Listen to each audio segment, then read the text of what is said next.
వాతావరణ పరిస్థితులు అనుకూలించడంతో రైతులు వ్యవసాయానికి ఉపక్రమిస్తున్నారు.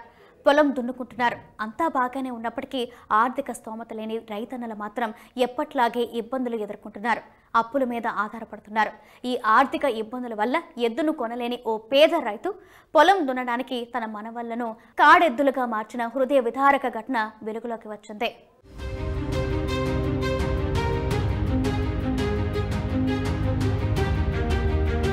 సాధారణంగా పొలాన్ని ఎద్దులతో దున్నుతారు. కానీ కర్నూలు జిల్లా గోనెగొండ్లకు చెందిన కౌలంట్లయ్య అనే రైతు తన 2 ఎకరాల పత్తి చేలో కలుపు తొలగించేందుకు సొంత మనవళ్లనే కాడెద్దులుగా మార్చాడు. 2 ఎకరాలలో పత్తి పంట వేసిన ఈ రైతన్న తన పొలంలో కలుపు తీయడానికి అడగ్గా 2000 రూపాయల కూలీ అడిగారు.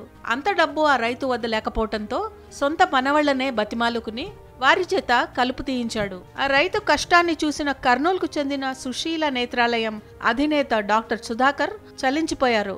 ఆ రైతుకు 2 లక్షల రూపాయల ఆర్థిక సాయం అందించేందుకు ముందుకొచ్చారు. P4 ప్రోగ్రాం కింద రైతు కౌలుంట్లయ్యకు జిల్లా కలెక్టర్ రంజిత్ భాషా చెక్ను అందజేశారు.